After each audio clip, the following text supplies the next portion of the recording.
Hello everybody, welcome to the second video on my YouTube channel. Today I'm going to be doing a game breakdown of the Philadelphia 76ers and the Boston Celtics first round series. This game is game 3 of the series, and I chose to break down this game because I thought it was the most pivotal game in the series because it looked like the whole way that Philadelphia was going to win this game. And I know this series is already over, and it ended in a sweep, but I thought I would like to go back and just break down this game and just reasons why Philly lost and how the game basically impacted the rest of the series. So as we all know, Boston was up 2-0 heading into this series, so it was basically a must-win game for Philly, as it was a quote-unquote home game, if you will, as Philly was the lower seed, so they got the games 3 and 4 at home, even though it's not really a home environment. So to get started for the Celtics, Kemba Walker was the leading scorer. He had 24 points on 10 of 20 shooting, 3 for 8 from 3. Jaylen Brown was the second leading scorer for Boston, as he had 21 points on 6 of 16 shooting, just 1 for 5 from 3. And Jason Tatum was the best player in the series through these first 3 games. But this game was a bit of a struggle for him, as he had just 15 points on 6 of 19 shooting and 2 for 9 from 3. And a big reason for his struggle in this game was he got into some early foul trouble, so he missed a big chunk of the first half because he had to be kept on the bench to make sure he didn't foul out. In addition, for the 76ers, Joel Embiid led the way with 30 points on 14 of 16 from the free throw line and 7 of 20 overall from the field.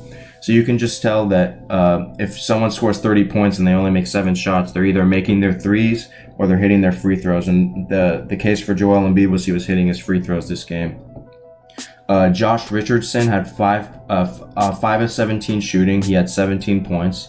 Shake Milton had 17 points on 6 of 18 shooting. For 3-point range, Josh Richardson shot just 3 for 11, and Shake Milton was 3 for 9, and he is their best 3-point shooter that they have on the team.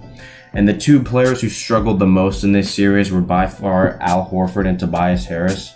In this particular game 3, Tobias Harris had 15 points on 6 of 19 shooting, and he didn't make a 3. He was 0 for 5. Al Horford had 6 points on just 1 of 5 shooting and was 0 for 2 from 3. And these 2 players did have good performances in Game 4, but as we all know, it wasn't enough to win the series, as Boston was still able to close out Game 4. Even though Tobias Harris had suffered a really bad injury in the fourth quarter and found the guts to come back and play, so he won a ton of people's respect for that. But it still wasn't enough to get Philly even one win in this series. Next, I want to talk about bench scoring, the differential in bench scoring between these 2 teams. The Celtics had 20 points off the bench, and they came from Grant Williams, Enes Kanter, Brad Wanamaker, and Romeo Langford.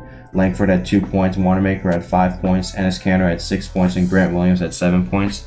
Now, even though this isn't a lot of bench points, it's still way more compared to the 9 bench points that Philly got, all from Alec Burks, who was just 3 of 10 shooting from the field and 1 for 3 from 3. Nobody else on Philly's bench was able to give them production in terms of scoring. Mike Scott was 0 for 1 from the field, 0 points. Matisse Thybulle 0 for 1, and Korkmaz 0 for 4.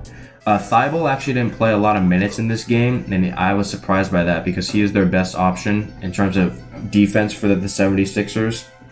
So yeah, that's the bench scoring. And then just some extra numbers for the reasons why Tobias Harris and Al Horford were struggling. And these numbers are for games 1, 2, and 3. So for the first 3 games, Tobias Harris was 0 for 10 from 3 and 32% shooting. And Al Horford was 0 for 3 from 3 on 40% shooting. And again, those numbers are through the first 3 games. So it just shows you how much Philly struggled to get offense outside of Joel Embiid. And for threes on the series, for these first 3 games, the 76ers were 26%, 23 out of 87 from 3. The Celtics were 37 out of 105 from 3, which is 35%. And the 2 big stars of the series, Jason Tatum and Joel Embiid, through these first 3 games, Joel Embiid was averaging 30 points per game on 46% shooting, 27% from 3. Jason Tatum was averaging 26.7 on points per game on 46% shooting, and a very high 46% from 3. And just to break down the turnover department for both teams, they were knotted even at 13, but Philly won the points off turnover differential, and then Boston only had 18, which didn't really play a big factor into this game. But something I think really played a big factor was the difference in fast break points, as Philly only had 8 fast break points compared to 22 for the Celtics, which is, as you can see in some of these highlights, how much the Celtics change the pace, and they either get easy buckets or they're able to slow it down and get easy fouls as Philly struggles to get back in transition defense. And then something else, points in the paint, Philadelphia only had 30 and the Celtics only had 44. So yeah, two key things from this series. It seemed that Joel Embiid was still able to impose his will on this team, but he doesn't seem like he was in a good enough shape, or his conditioning wasn't good, or he just didn't know how to attack the Celtics defense down the stretch, because his numbers are still very good. And then in addition, you see how much the 76ers missed Ben Simmons just for his playmaking and defense.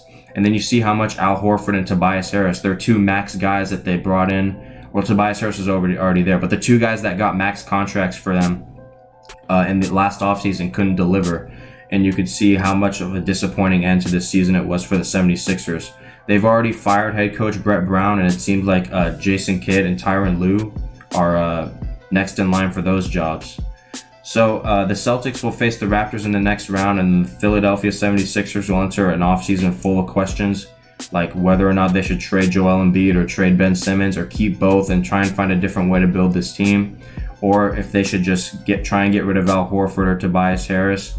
I think it's just a matter of how they want to build around these guys. I just don't think the front office has done a good enough job. So yeah, that's pretty much it for this game. This series was very disappointing. I thought Philly could at least make it competitive, but yeah, they weren't able to. So let me know what other games you would want to see me break down next. The next wave of playoff games is starting tomorrow after the boycotts. So the next games are starting tomorrow. Let me know what you would want to see next, whether it be game breakdowns, more predictions, or anything else. And make sure, if you like the video, make sure you subscribe, drop a like, leave comments, share. Let me know what you think about my breakdown, how I can improve my videos. And yeah, thank you for watching. Have a good day.